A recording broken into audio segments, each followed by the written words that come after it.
Do these bills pass together or separate? Where do we stand on that right now? That's the big question in Washington. Democratic leadership, it seems, would like to get the infrastructure bill passed. That has already passed the Senate. It's waiting in the House.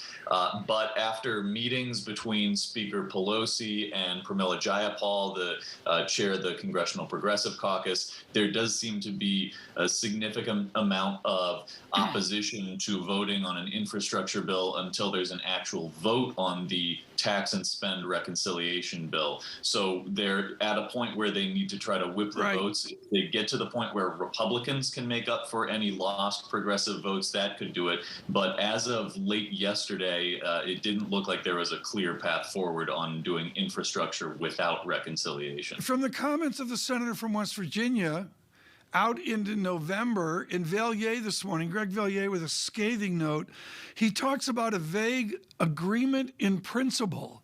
Is that what you're going to be given, Jack, an agreement in principle, or are they actually legislating?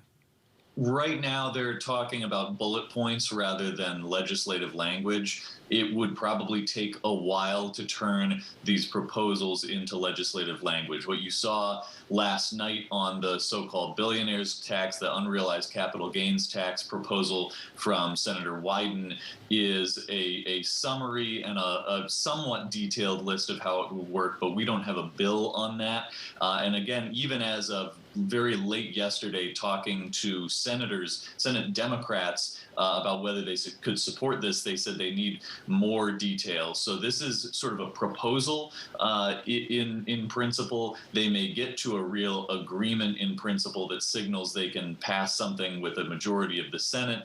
But a lot of the time when that kind of thing happens, there's a handshake deal. It can take a little while to turn that into legislative text, and then issues pop up. So we're not really that close to the finish line right now.